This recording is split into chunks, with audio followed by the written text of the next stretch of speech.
Welcome to the podcast that buffs your Hearthstone game. This is Velen's Chosen. Not all who wander are lost.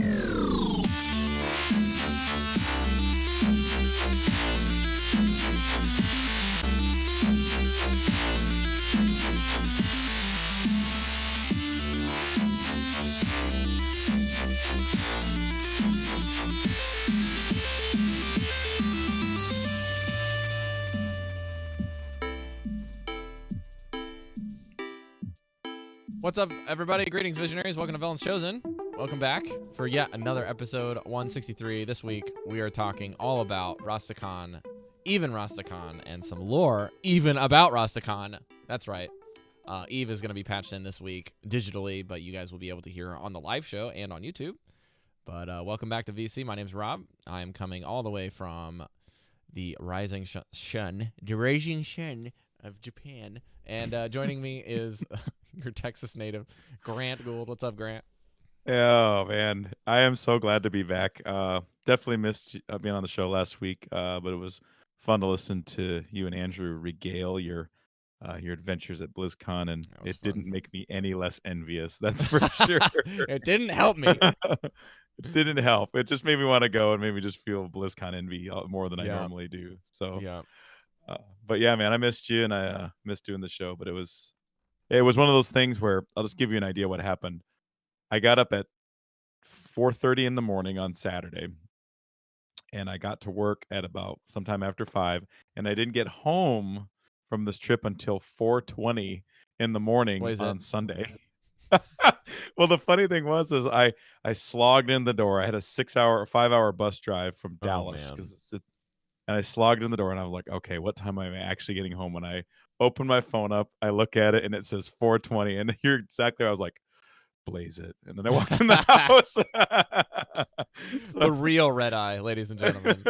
Yeah, the legit red eye. So yeah, my voice is a little bit out. If it sounds a little bit crackly on the microphone, it may not be too bad, but I've also taught all week long, so but it gives me a little bit of raspiness if I want to do that. Oh, but somebody gonna make a deal today. Oh yeah, man, we're going to make all kinds of deals. So yeah, man. So how was your week, brother? How have you been? This has been just a crazy week for me since coming back from BlizzCon. Plus this week is just like playing catch up. Like my visit school, my last 2 days has been more busy than normal by basically just virtue of giving me an extra class. So I picked up another class to kind of make up for my time off. I really lucked out because I didn't just take 2 or 3 days off of work, but I had 1 or 2 days off already in the plans because I have something.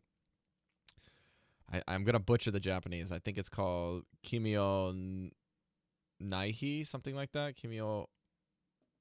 Yeah, something like that. It basically just means you have worked too many days in a month during your contract period, so you have to take a day off.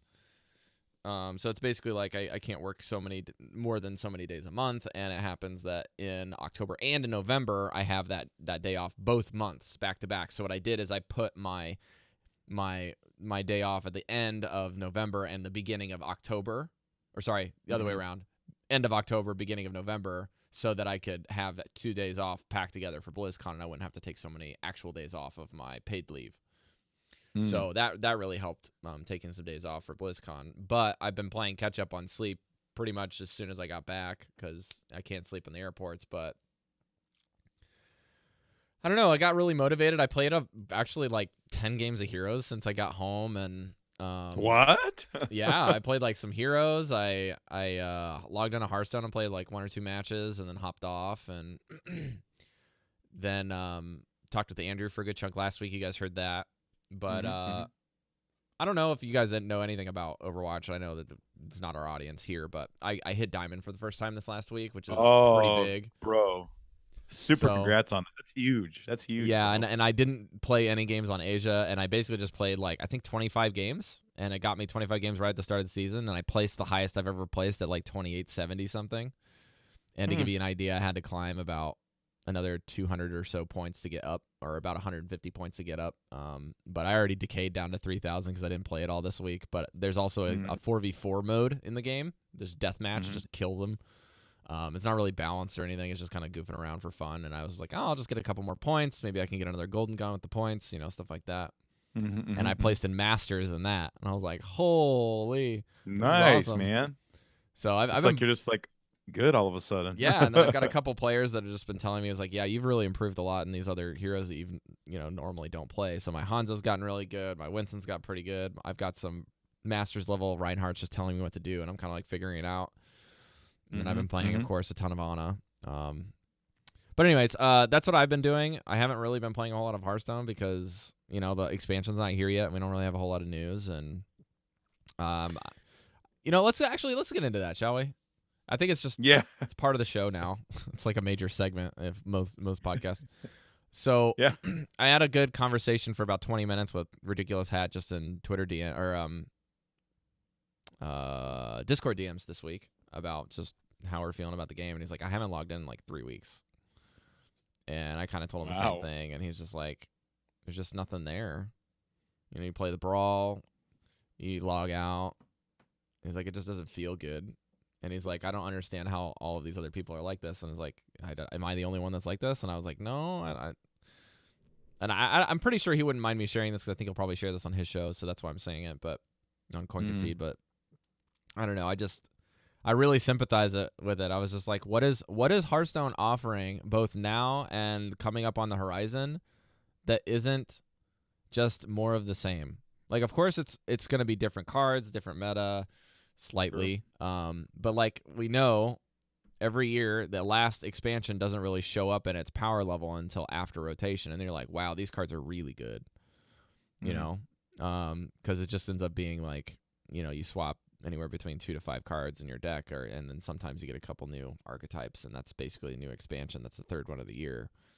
And you and I had talks internally and on the show extensively about, the game needs more regular cycling out if you want to appeal to your casual hardcore crowd, people that are playing the game like every week, more or less. Every day as well. Like, I'm just saying, like, that's where kind of it breaks even, is you have to play at least every week to kind of get that benefit of understanding what the game changes.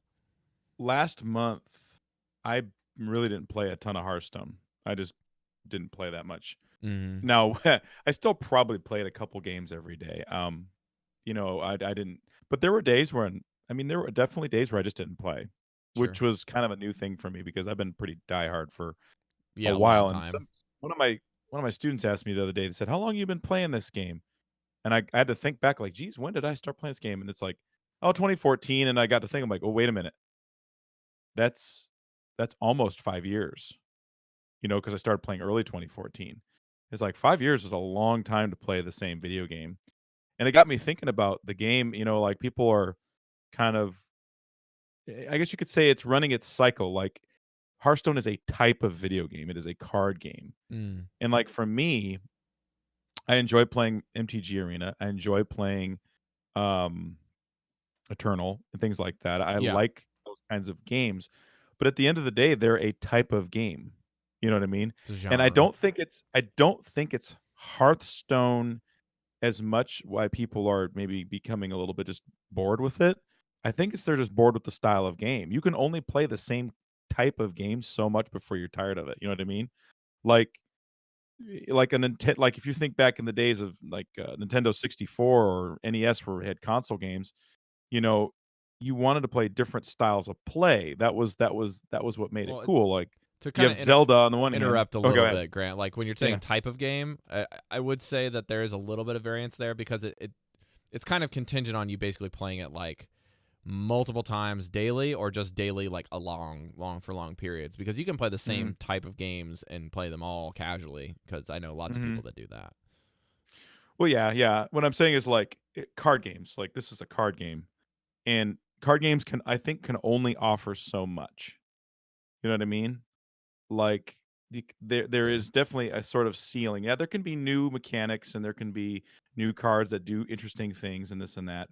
But I think at the end of the day, you're still playing cards. And I think no matter how much you love a card game, there just comes a point in time where it's okay to say, well, I just don't want to play cards right now. I want to play a first-person shooter, or I want to play a MOBA, or a or I want to play a JRPG, or a side scroller, or a Final Fantasy, or I don't know, whatever. I think that's just the way it is. It's like, imagine a board game. Now, granted, board games are static; they don't have new pieces. But like, I was playing some Settlers of Catan with some friends the other day, and it's a great game. I liked playing it. We had a great time playing it. But I think we played like 2 or 3 matches in a row. And it was like, "Okay, I'm done. I don't wanna play this game now anymore." Yeah, after I the didn't third get on Catan game, you're like pretty fatigued. It's like Well, time to take a nap. but you know what I didn't do? I didn't get on Reddit and I didn't say, "Settlers, you need to come up with something better and new and fresh so that I just wanna play Catan all the time."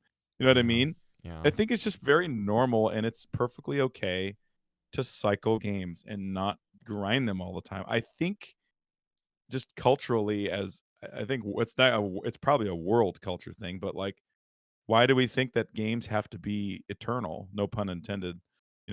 Why do we feel like they have to have infinite longevity? It's okay for a game. It's almost like we think it's a person dying, It's Well, I mean, okay to for kind of yeah, I counterpoint don't you a know. little bit on that, like I understand the cultural thing because, like, for whatever reason, there are always the crowd of people that just like stick with the game, and those are the people that are like the casual hardcores to the super hardcores, and they just want Yeah. to play, and they want to get good, and they want to compete. You have the competitive nature in those people, so that's just how they're Yeah. wired. But you also Yeah. have the other side effect where if the game isn't retaining players, it's not making any money. And if it's And the not game will making stop. any money, then the game can't continue, especially if it's a free-to-play game. Yeah. So I understand a little bit of like where people are kind of feeling the entitlement there because they're like, if you want to keep me as a player, you will do X, Y, and Z. But it's like, Sure. I still don't think that even at large, people in any game community understand what their player, like, understand as a player what they want. Mm. Like right now, I feel like that's been the case for Hearthstone for almost a year now, is the players don't know what they want. They just know what they have they don't like. Mm. And like you and I have tried Yep. to articulate tons of different things, and I'm sure that this is not something Yeah. like a brand new unearthed arcana news into the Hearthstone universe and in their teams like thing. Like we've talked to them. They're smart Yeah. guys and girls and men and women that are doing lots of good stuff internally, but it's like we don't ever get to see what they're talking about internally because it's a game development process. So Yeah. I might get a little bit of backlash for us not saying what we want because we're like, well, we very clearly don't want this, and if we don't have that, then everything's fine. It's like, well, this isn't a first person shooter or MOBA or like a JRPG where there's like significant balancing major Mhm. issues that are just simple fixes. Because like in a card game ecosystem, when you're rebalancing something around a card, you can legitimately get rid of entire realms of possibility, whereas in like Overwatch or in Heroes of the Storm, you nerf something's power and it's just weaker. It doesn't mean that it's useless.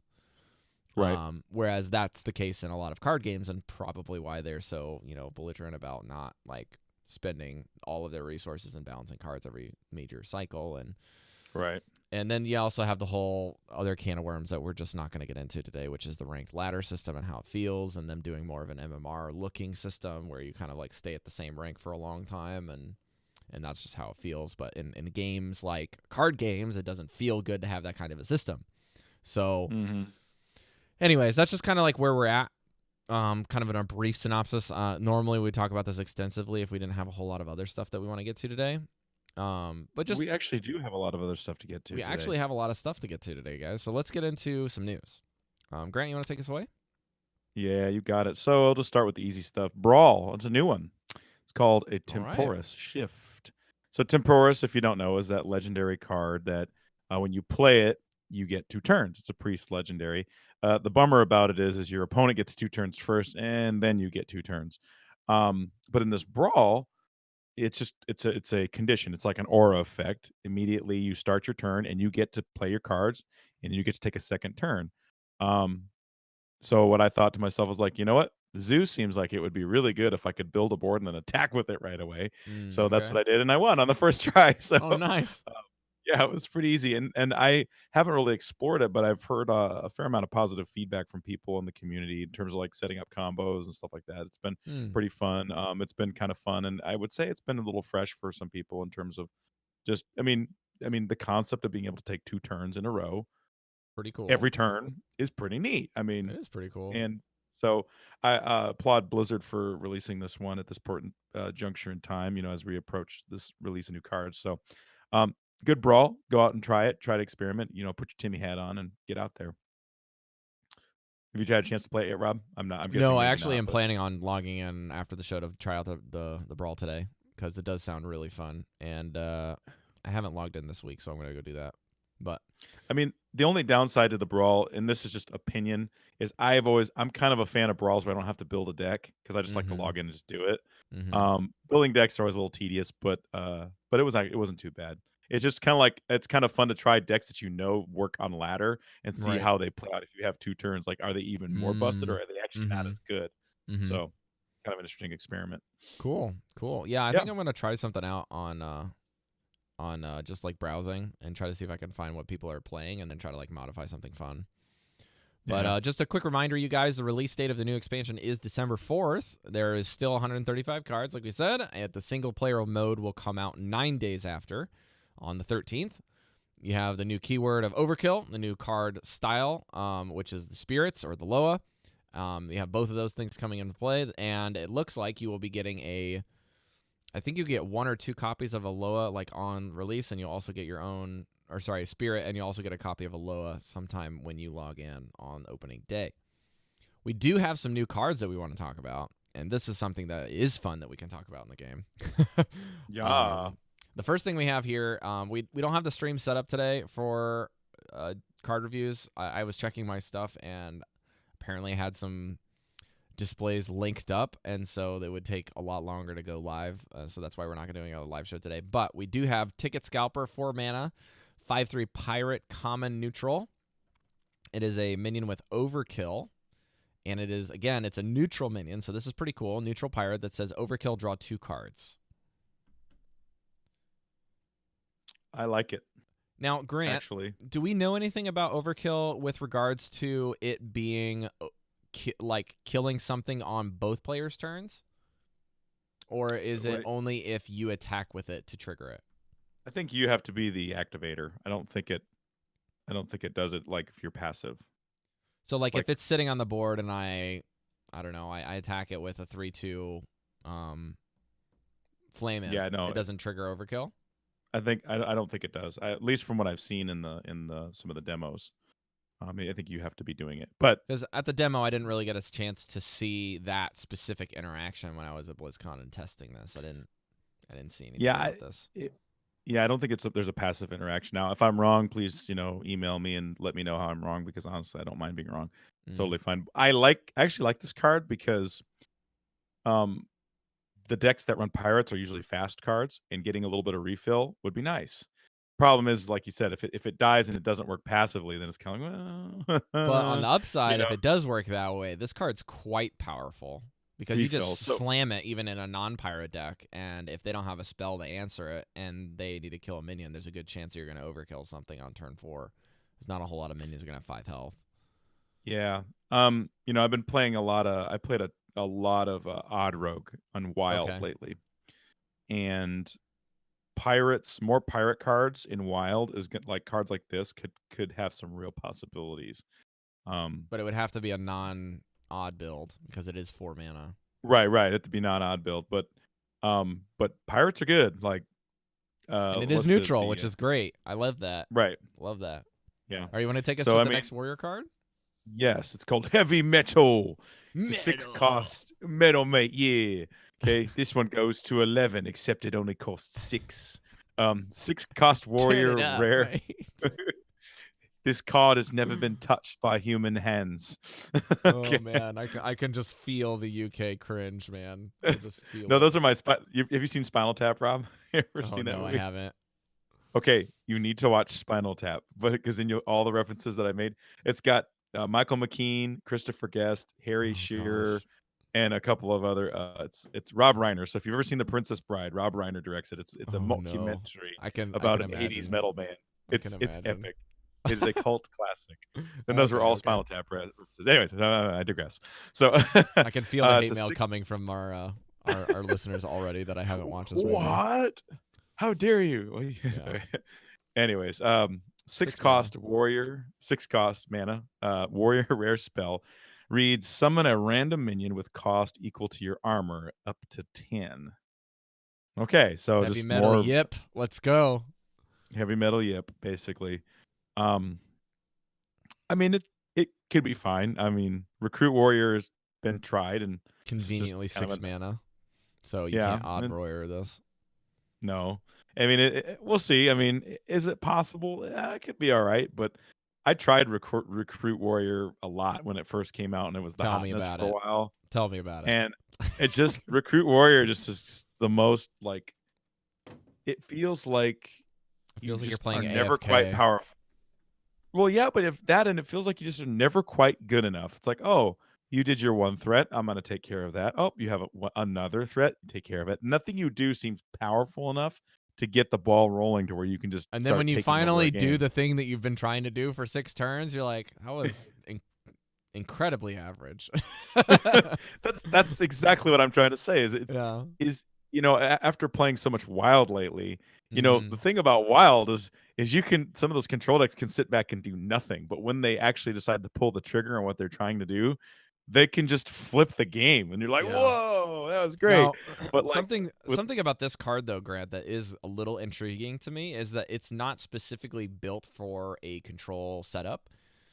It is something that is a major consideration for a lot of players, but if they release more tempo orientated cards that are also able to gain you armor,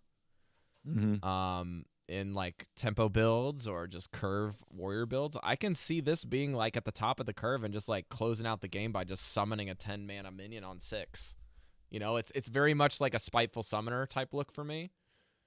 But again, you have to anticipate that you're not only trading well, you're not really trading with your face a whole lot with a weapon. And if you are getting there, then it's really difficult to maintain tempo on the board, tempo in the game, maintaining minions, and also gaining armor. You're like, okay, I have to do all of these things by turn 6 and then have this card in my hand. And then I have to have 10 mana plus, or 10 armor plus. I feel like more often than not, it's going to be right at 6 on 6. It's going to be 6 cost warrior card on random. And you're like, well, why don't I just play Karen? Because then I know what I'm getting, Well, it is the thing I do like about it as opposed to the other recruit cards is the other recruit cards recruit something that's already in your deck. So if your opponent knows that, you play the card, it pulls a card out of your deck, and that's neat. And then they deal with it. Now you have nothing. Whereas this, you have an extra minion, albeit random. So what do you think about like a control build that actually lets us discover more warrior spells? Maybe there's something like that in the horizon. If we could discover this card, it could be pretty good for a control build. Yeah. I mean, discovering warrior spells would be good because, when you're playing against a warrior, you start ticking off, okay, there's one brawl, blood razor, there's one brawl, there's one reckless fury. Okay, and once you get through your clears, it's like, okay, now you can't do anything to me. I'm just gonna like build my board and go face, because warriors just never can build the board that's just really scary. I mean, they can, but it's just so arduous, and it always feels very average if they do. So right. So yeah, well, it might have potential. I do like that it summons a random minion, and if you get high enough on the curve, 9 and 10 minions, there aren't too many bad 9s or 10s. I'm really curious what their Rhino minion's gonna be. When they finally get their Spirit and their Loa, I'm really curious what these things are gonna look like, because it could really fundamentally change the build. I am too. Anyways, we can move on. You want to take the next one? Not literally, but also for paladins, 3 cost paladin common spell.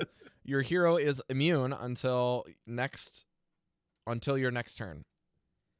So time out, mister. You go sit in the corner. So this is your turn and your opponent's turn. You can just say, I'm going to use ice block, and it's going to go off right now. And it's going to go for 2 turns. So the rest of your turn, you can use weapons for free. You don't take any damage. You can do I don't know, let's just say you randomly got Blood Bloom and Doom from a paladin. As a paladin in your hand, you can play those for free. And not take any damage. But again, this is kind of strange. It's not really like anything besides a niche tech decision. But it is intriguing because these are the cards where you see these early on and you're like, eyebrow raise is, what are we getting next? You know, like what else is coming with this down the pipe, and what else am I going to be able to do with this? This could be the canary in the coal mine type of card. I mean, where it's like maybe there's something that's paired with it to where there is like a combo or something you want to pull off and you need to survive an extra turn because it's either maybe very difficult to pull off, or maybe it's like a toe in the water to say like, what would happen if we did a kind of sort of ice block card in Paladin? You know, it's art of the possible. You know what I mean? Who knows? Like I can see one major thing with this is some sort of control setup. Survival tool for starters. It's very, very, surface level survival tool. But you could also use this for a 4 horseman deck. I can see something like that being a useful tool if you have some way of also making your minions immune, your board immune, or things unable to be targeted by spells or minions. You can wall your guys out, something like that. I can see that being a major piece. But again, this is a card that is a specific tool for certain things, and not something that's a broad brush like, oh my gosh, this card's just everything. Like, put this in all my paladin decks. This is a shielded mini bot. It's not. Yeah. It's not an auto include for sure. All right. Belligerent Gnome. The release trailer was great for this.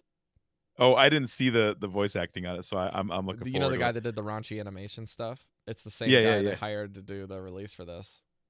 Oh. I'll see if I can find it and put it in the show notes if I remember. But you guys can go check it out on their official YouTube page. They did something for Belligerent Gnome. It's basically like this little leper gnome that's behind like Jaina and Rexar.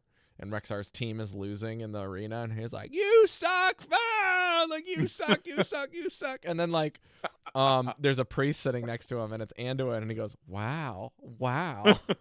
And then he looks over to his friend and goes like, and like looks at the belligerent gnome, and it's a Cabal Shadow Priest. He's like, "Let me change your mind," and like instantly he just goes like limp. And like blank stares and goes like blink, blink, blink, blink, and then like the next frame you see him in all decked out in like the death Loa gear because it's the priest. It's like Jaina's team sucks. It's just like it's super funny because he's a neutral minion. So right. Anyways, it was just a funny reveal trailer. Yeah. Oh, I'm definitely watching that. I just missed that one somehow. Oh, but anyways, in case you're wondering about the card, it's a 2-cost 1/4 rare neutral minion. Reads Taunt, Battle Cry. If your opponent has 2 or more minions, gain +1 attack. Control has a early minion to stop the aggro. Paladins are sad. Basically is how I read this. It's like, yeah, this is gonna go in priest. This is such a priest card. You know what I mean? Just gonna. This is like stall you, stop that you down. card from Mean Streets of Gadgetzan that's cheaper.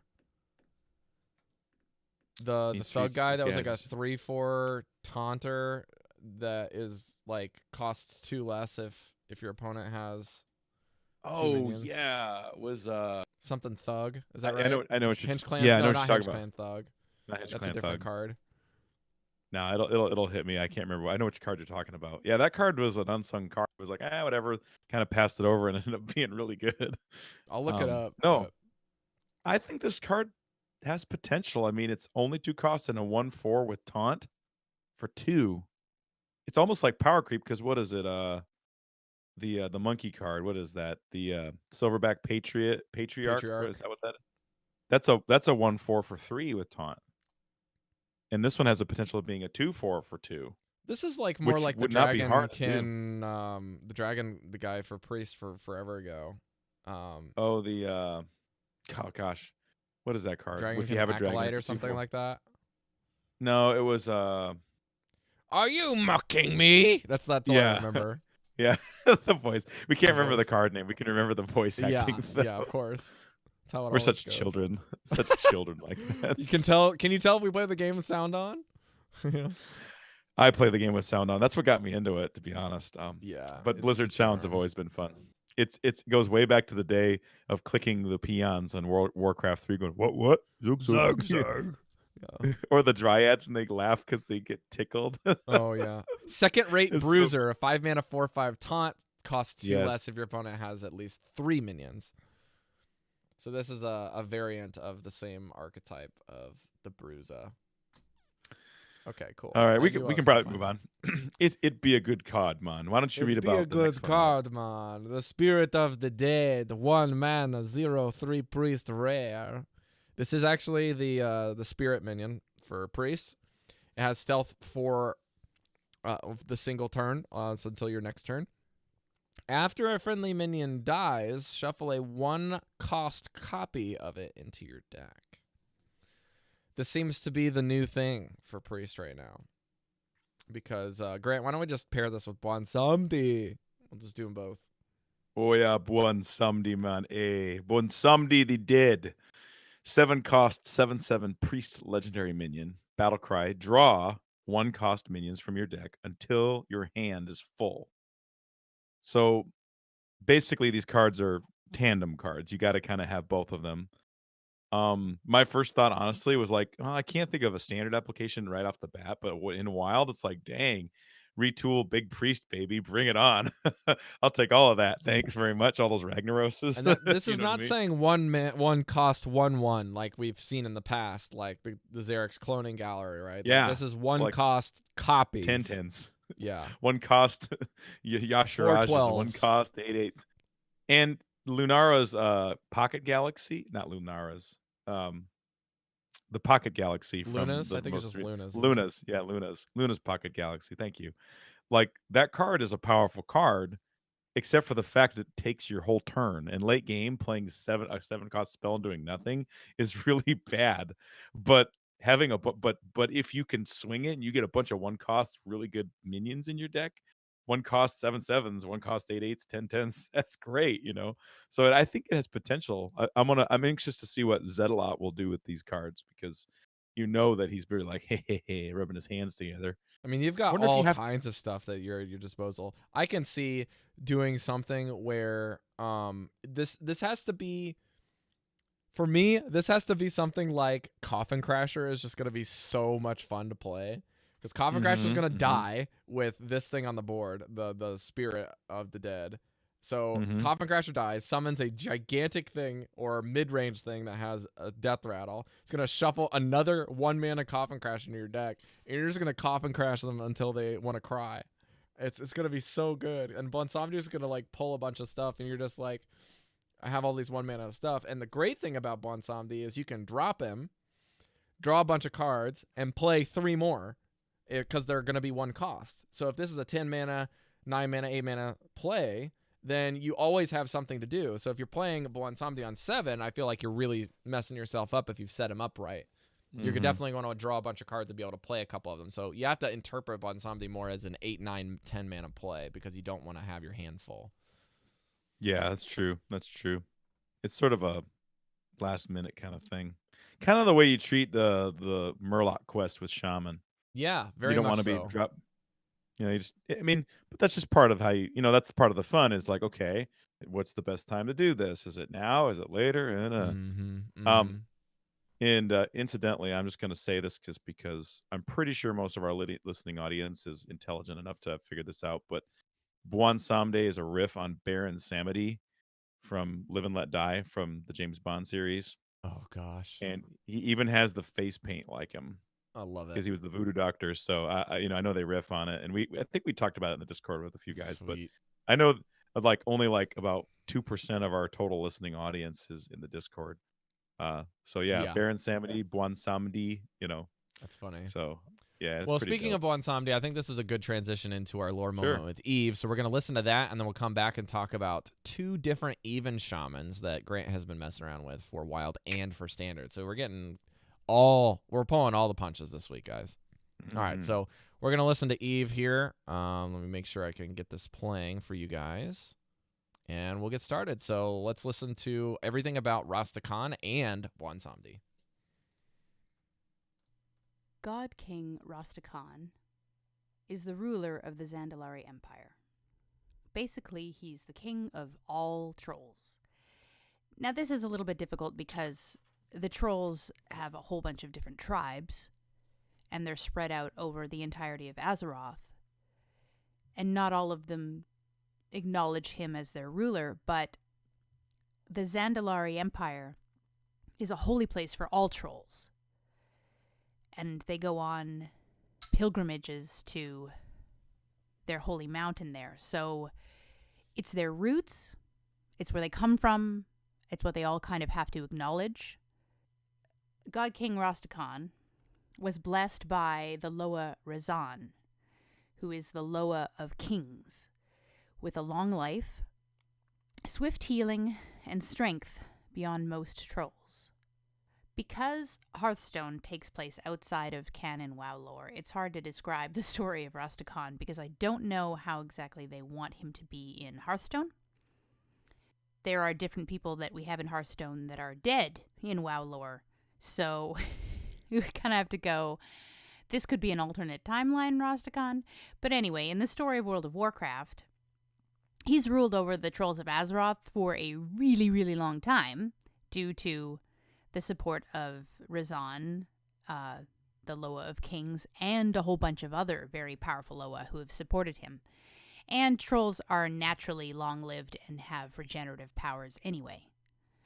Around the time of Azeroth's cataclysm, when Deathwing kind of came up out of the depths and reworked the face of the world with earthquakes and tsunamis and volcanoes and such, he was starting to get a little soft. He'd been ruling for such a long time and no one had ever really challenged him that he started to take it for granted that he would always be king and he didn't really have to do much about it.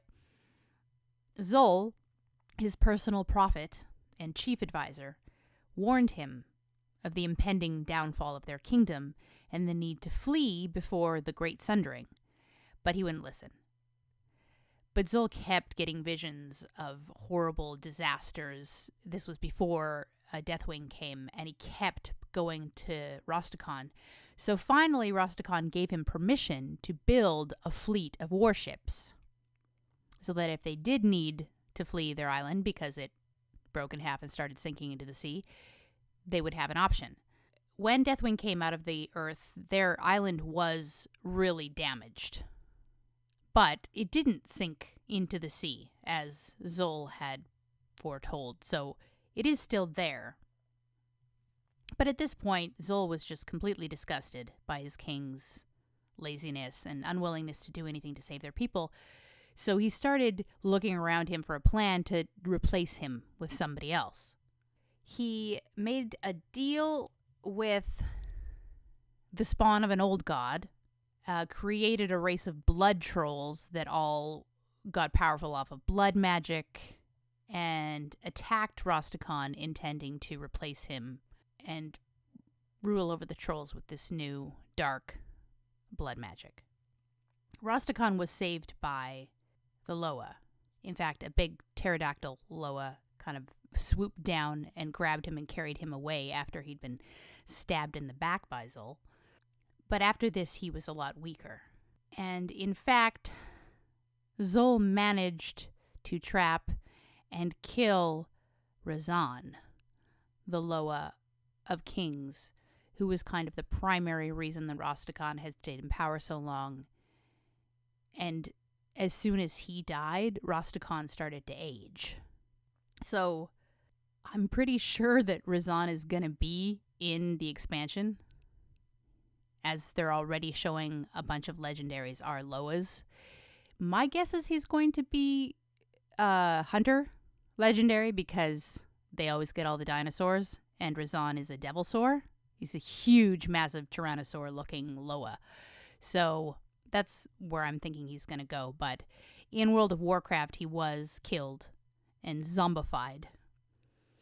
And when this happens, Rastakhan gets very weak and starts to lose all of his power. So he makes a deal with Bwansamdi. Bwansamdi is a very powerful Loa of death. Basically think Hades. Makes deals, gets more powerful the more people die, the more souls he has control over. He tells him that he's going to revere him as the most powerful Loa over all of the other Loa, and hoping that this will make Bwonsamdi want to make a deal with him, because Loas become more powerful based on how many sacrifices are offered to them, how popular they are with the people, the more recognition they get from the trolls, the more statues they have around of them and things like that, the more powerful they get. And Bwonsamdi being the Loa of death, and not a lot of people are praying to him and asking him for help, and he's kind of like a dark and scary Loa.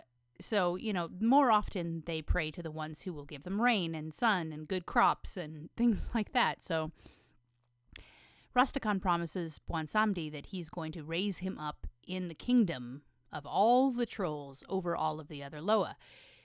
And Bwonsamdi's like, that sounds really nice, but it's not good enough. I feel like at some point you're going to turn your back on me and forget about me, and I'll be back down to the bottom where I was before. No, you have to promise to tie your bloodline to me. And Rastakhan is actually the one who says, I will tie my bloodline to you forever, in life and in death. Rastakhan's got a daughter. She doesn't know about this. But Bwonsamdi gives him power. He imbues him with all of his power, and he is able to attack Zol and kill him and defend his kingdom from the blood trolls, which are just wreaking havoc everywhere and killing everybody. Rastakhan ends up being the final boss of the Alliance side raid, because in the most recent World of Warcraft expansion, you got Horde versus Alliance. So in the raid, on the Horde side, the final boss to it is Jaina Proudmoore. But if you are Alliance going into the raid, the Siege of Zuldazar, then your final boss is Rastakhan. In World of Warcraft, Rastakhan is a king, troll. He doesn't really have a class. Choosing him to be the new shaman hero portrait isn't really substantiated in World of Warcraft lore. It's an interesting choice, I'm just saying. They could have gone a lot of different ways, and shaman is an interesting one. But then again, they made Zul'jin a legendary priest minion when he's a shadow hunter. So you never know what they're going to do. So to talk a little bit more about Bwonsamdi, because I had this lore written up before they revealed the card, because I knew he was going to be talked about. Bwonsamdi is a powerful Loa that controls the spirits of the dead, primarily of trolls. Now, not only trolls, he has been known to take human souls and have control over wild gods and other Loa. But primarily, he is the Loa that controls the spirits of troll dead. He brings the spirits of any who worship him into his realm called the Other Side, and grows more powerful the more souls that are in his care. So he's not really averse to war and fighting. That actually works in his favor. So Loa, let's talk a little bit about Loa, since I've been saying the word a lot. It is the name given by trolls to the beings that they worship. A lot of them are wild gods like Aviana and Malorn, or spirits like wisps. Countless Loa exist, most weak, but some are very powerful. Most are shapeless, but others have animal or creature forms. It is said that powerful, enlightened Zandalari trolls can become Loa upon their death. It is possible, and this might be spoilers for those of you who play World of Warcraft, it is possible that Zul'jin after his death became a Loa. The Loa can grant wondrous boons or inflict terrible punishment to trolls. Tales abound in troll culture of those blessed by the Loa with extraordinary regenerative abilities, strengthening their already powerful natural regeneration. But just as the Loa can bless, they can also curse. Troll children are taught legends of those cursed by the Loa, such as Grillek, unable to heal even flesh wounds, to instill the proper respect for their patron spirits. Zandalari, as well as Darkspear families, often worship their own family Loa, Cities usually have their own civic deities, and the greatest Loa are worshipped by the nation as a whole. Razan was one such Loa. Razan is known as the Loa of Kings. He was the symbol of leadership and strength for the Zandalari people since the earliest days of the Empire. Razan is the reason for Rastakhan's long life, and much of his power. Now, I'm assuming he's still alive in Hearthstone, so that's encouraging. But in World of Warcraft, he was defeated. The thing about wild gods, though, which is most of the creatures that they call Loa and worship, is that their spirits are tied to the Emerald Dream, which we've talked about before. So even if they can be killed in Azeroth, they just go back to the Emerald Dream. Aviana, Malorn, Ursoc, Ursol, a whole bunch of different wild gods through time, even though they've been killed in battle on Azeroth, still go back to the Emerald Dream. So, don't worry, Razan's probably there, unless his soul has been captured and immobilized on Azeroth as a zombie. Anyway, thank you for listening. I will make a new lore moment as soon as we get more cards that have lore in World of Warcraft. All right, and with that, we're back. Very, very cool stuff. And if you want some more spoilers, we'll keep this train going. Technically, Zol isn't dead. Zol was killed, but because blood magic, basically, he comes back and you have to kill him again in the raid. So he is you played boss number 6, I believe. Because once you kill him, you basically you go into this place called Old Deer. And in Old Deer, they have 5 bosses before you get to Wabon Samdi. You have one that's basically an elevator to get down there called Talak. He's basically the guardian of the entrance, more or less, to help you get down. Mm-hmm. Then once you get in there, Zol is encased in this big blood dome in the center. I guess this is part of the resurrection ritual for him. So once you kill all 4 of the bosses in these 4 wings surrounding him, then some stairs, basically, and air ducts that let you shoot you into the middle open up, and you can actually go down into the main area. But there's something called Fetid the Devourer. He's basically a big, gigantic chimera that has like 3 heads and is just disgusting. He's basically like this thing that just eats the garbage in the area. It's kind of like a dumpster boss, quite literally. Then there's another one named Vectus, who is the main blood-oriented boss. He's just like everything he does is around blood and manipulating blood magic. And then the last one is Zekvaz, which is basically a big old god slither monster thing. It's quite like a mix of Anu Barak kind of a style thing and like a faceless manipulator to kind of give you an idea what he looks like.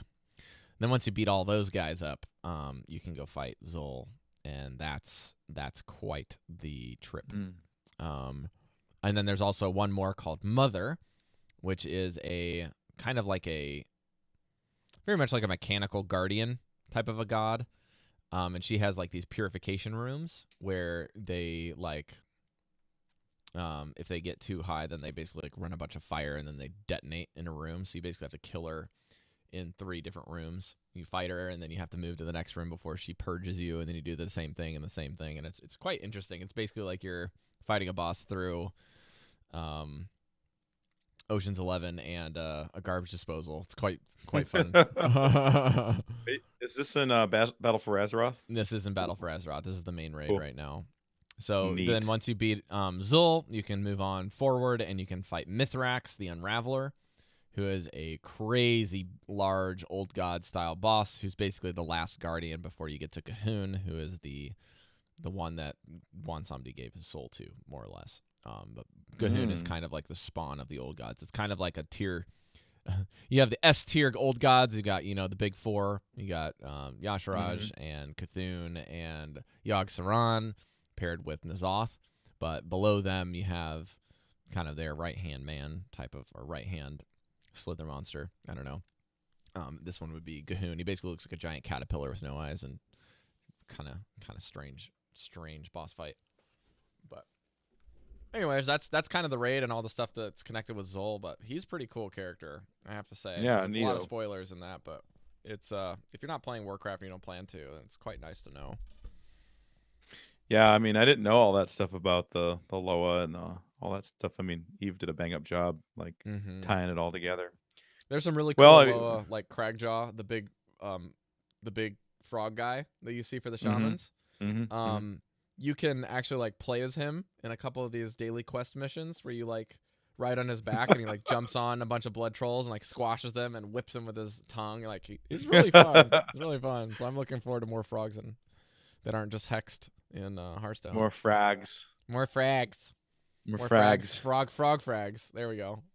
Frags for kills, frogs for spirits. All right. Frogs don't Save me frag from friends. myself, Grant. Let's talk about some shaman with shaman even. So shaman even. Bringing that back, I guess. Oh gosh. Yeah, why the heck not? So like I told you guys a little while ago that I didn't play a ton of Hearthstone last month, I mean. But I've been playing a lot of Hearthstone lately because I've been enjoying it more. Sometimes absence makes the heart grow fonder. So what I've really been doing is grinding from rank 25 in Wild. I'm at rank 6 right now in Wild, but like, dude, 5-star ranks sucks so bad when you're at rank 17. Rank 17, 5 stars. Blizzard, please change. Please change that. They don't need it to be 5 stars. That doesn't do anybody any good. It just makes people who want to take a break from the game get punished. So anyhow, so I've been grinding that, and so I thought to myself, I started out at rank 7, I think, in standard because last month or the previous month or whatever, I hit like rank 1 or something. I don't remember what my history is offhand. But anyways, so I thought, well, I better get up to rank 5 so I can at least get my chest this month in case the wild climb just doesn't happen. So I decided, even shaman, what the heck? So I started playing it and I was like, deck seems good. Started playing some more. Deck seems real good. Played some more. I don't think I can lose. And I pretty much got up from rank 7 to 5 in about an hour or something like that. This deck looks really easy, fun, though. You guys. Like, I'm going to go try this probably right after the show. Well, sounds fun. And honestly, it is fun. Let's talk about some of the cards. Now, I know we've talked about we could talk about general play stuff, but let's talk about like the cards in it first and kind of why they're included. Even Shaman, as you know, only has even costed cards in it, but you get that one cost totem. How great one cost totems are. I mean, you always think of the day when people say, oh, the Shaman hero power is just kind of bad. I had said that years ago. But when you can play it for 1 with stuff like, one of the 2 direwolves, direwolf alphas, it can get pretty good. Also has 2 earthen mites.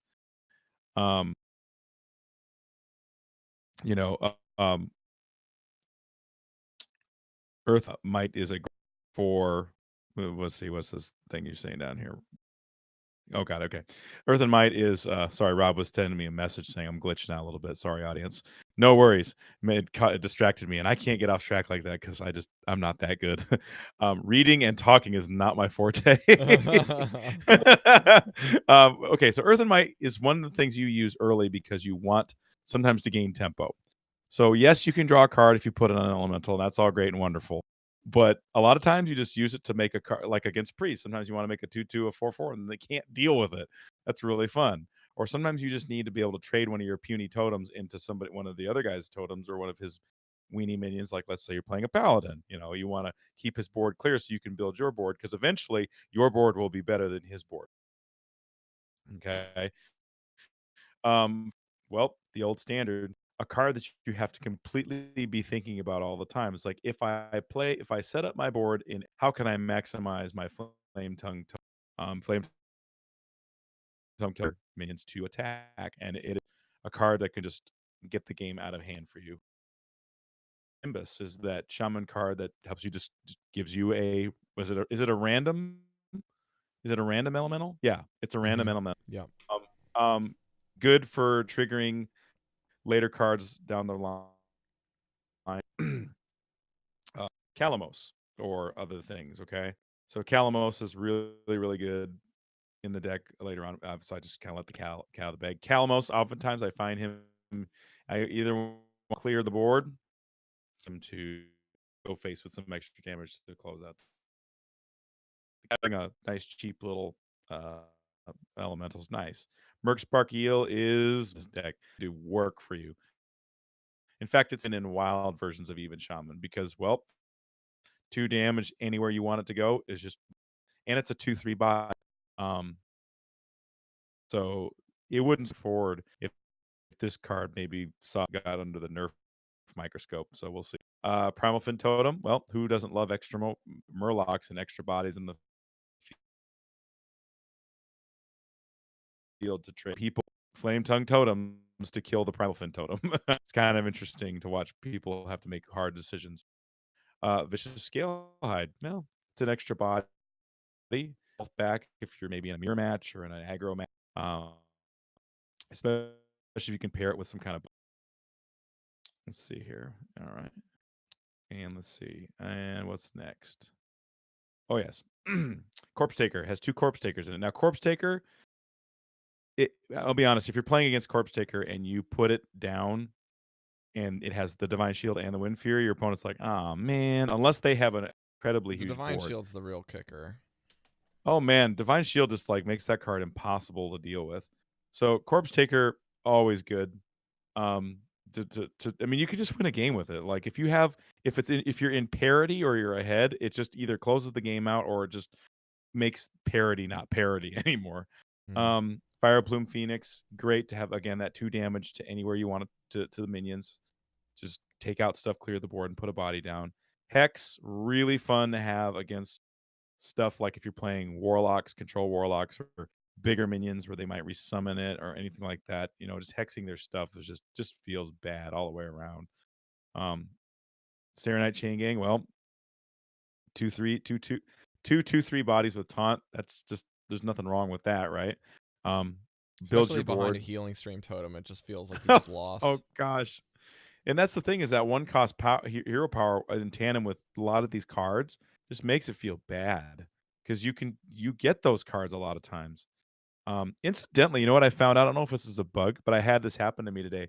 I actually had all 4 totems on the board, and then I hero powered and it wouldn't let me put another one down.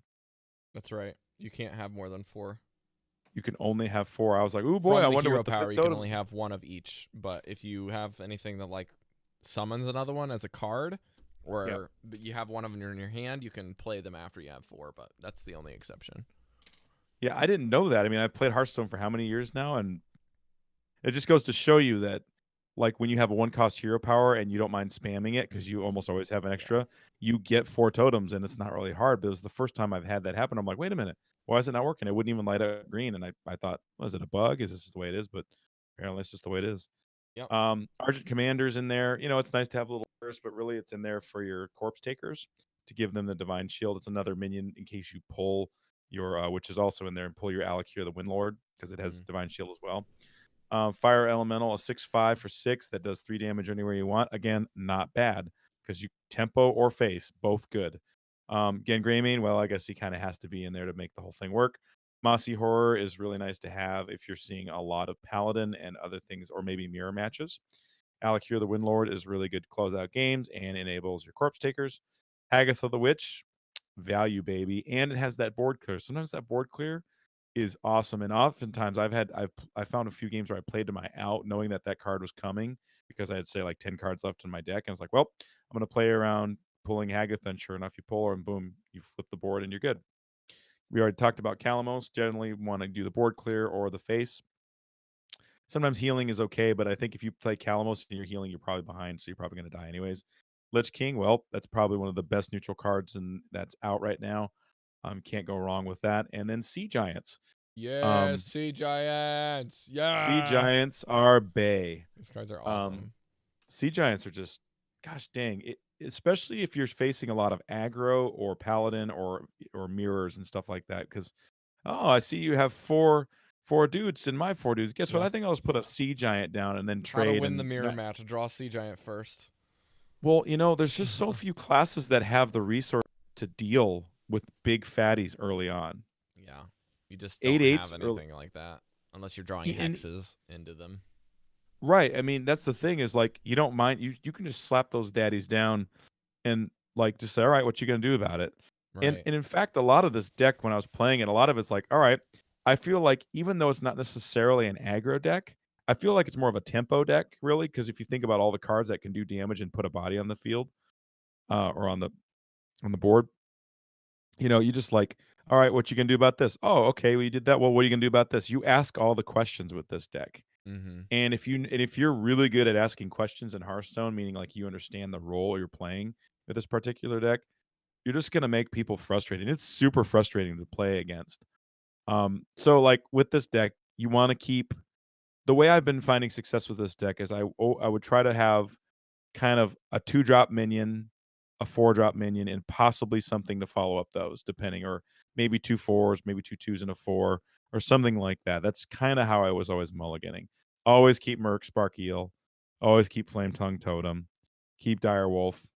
And the build for And then Wild like honestly isn't too different. Like it's not, but with some notable exceptions, yeah. Yeah, it basically just runs the whole thing with a slight variation of you want to get more minions going. So this has like some cheaper alternatives with an ability to flip the game earlier with Flame Wreath Faithless on 4. And then you're running the 5-card Jade package, which is double Claws, double Lightning, and then Aya Blackpaw. So you're running Jade Lightning, Jade Claws, and then you're running double Crackle, double Devolve. So Devolve is your main tool to kind of get lethal and settle down wide boards that are big, as well as the mirror match. And Crackle is basically your lethal or your removal. Then you have piloted shredders just to keep something on the board. They're so sticky. And then you have your totem golems because 3/4 for 2 is stupid. And then you also have a Spellbreaker to kind of punch through the last little bit. And then, of course, Thing from Below is a card that you need in any deck that you're running a bunch of totems that over and over and over again from your hero power. So, and of course, you're still running the Sea Giants, but yeah. And yeah, Sea Giants is good no matter what you do. And interestingly enough, both decks are very board centric, right? Yeah. But while the wild version approaches the whole I'm going to put down a giant minion early and you can't do anything about it. Like, yeah, I got Sea Giants, but I also got Things from Below. Thing from Below is so easy to get down. I mean, honestly, I found that I like keeping it in my opening mulligan. At first I was like, oh, maybe not. But I'm like, you know what, though? Turn 1, I play a totem and it's already down costed. And yeah, it's already because 5. by about turn 4, you can drop a thing from below for pretty much 1 or free. It's shocking how cheap it gets and how quick it does. And it's like, if you're playing against a board centric deck, you drop a thing from below, they're already behind. They just and can't you run deal with one it. copy of Wind Fury, so if something sticks that's big, it's like GG. That's 16 damage or that's 14 damage plus whatever else from just a Flame Wreath or a Sea Giant. So the deck has got some pretty nasty reload on top of it, and you need enough reload to counteract some of the overload stuff you're running here. But more often than not, you're out on the board, and then they have to deal with you. And if you get a Healing Stream Totem between turns 1 and turns 4 or turn 5, and they haven't dealt with it, then it's pretty much like they're just not going to be able to compete because you're just out trading them with a heal. Yeah, it's just. I got the suggestion to put a Wind Fury in the deck. I used to have a Knife Juggler. Knife Juggler is fine, but shout out to Beef Squatch who hit Legend with the Wild Legend, right? with this Wild Legend with a deck very similar to this.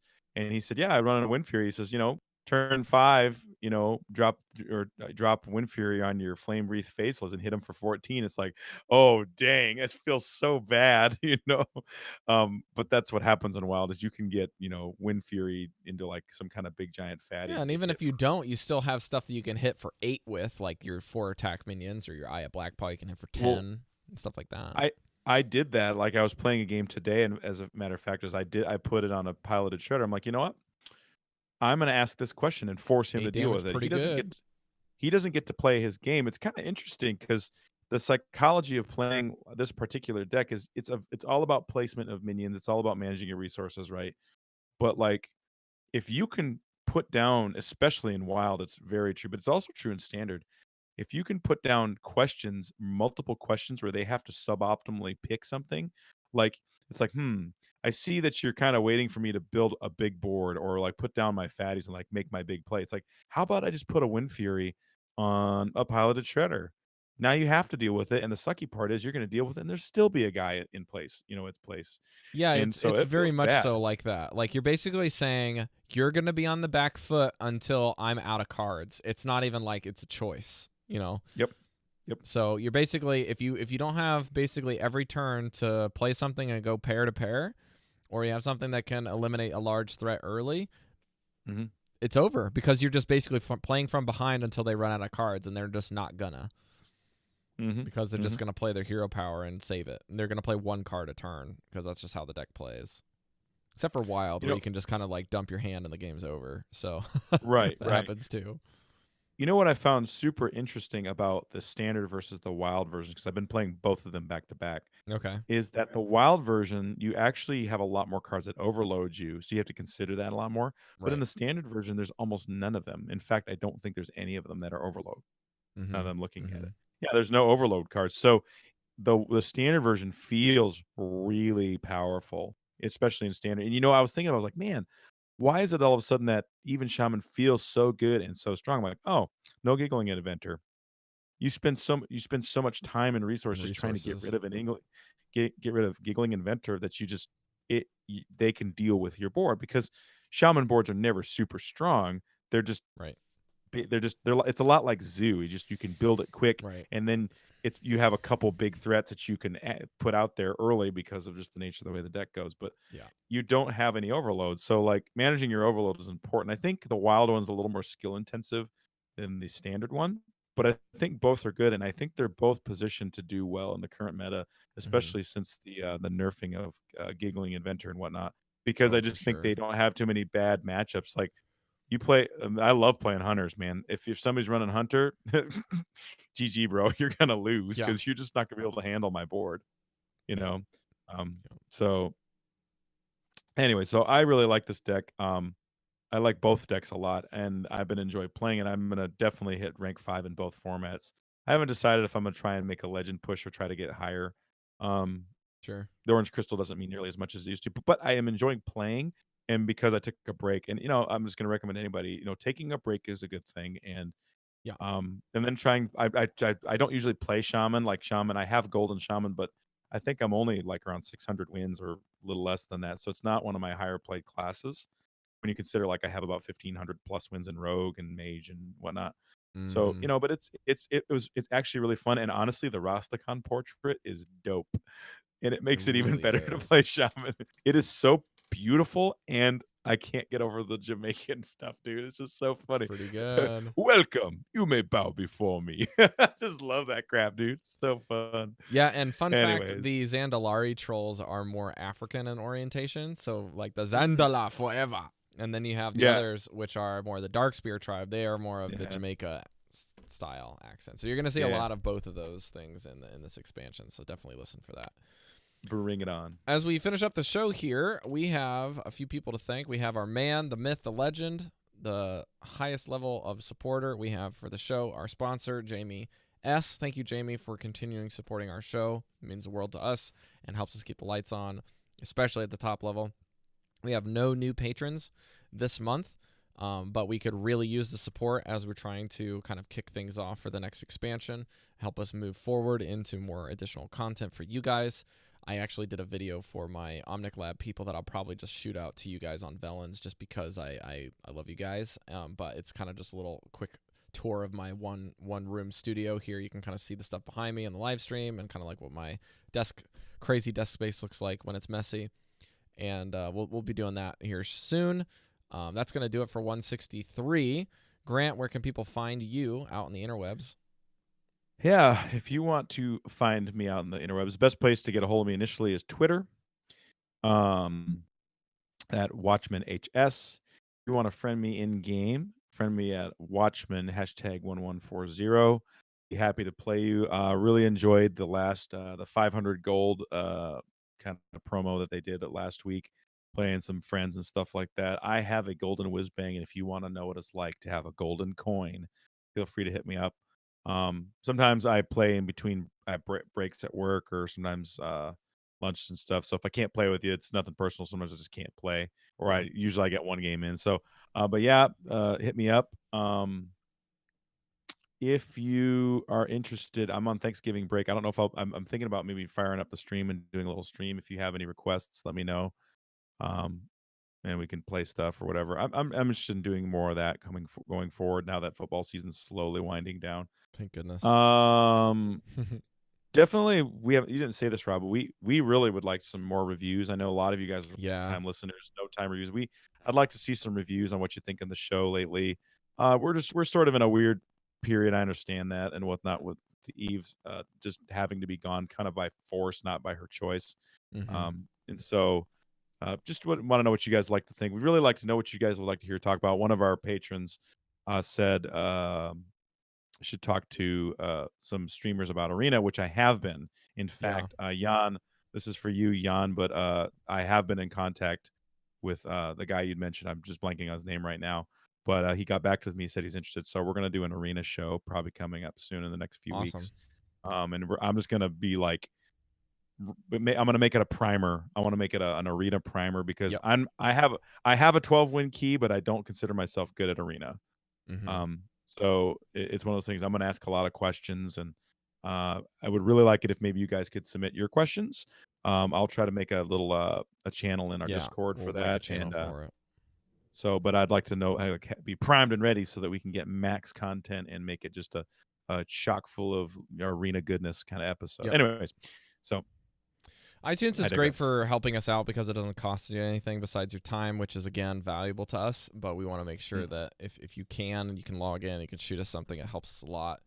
Additionally, I forgot to mention that we are on Twitch at Velen's Chosen Podcast is our username. You guys can support us there on Twitch affiliate. We actually can take subs.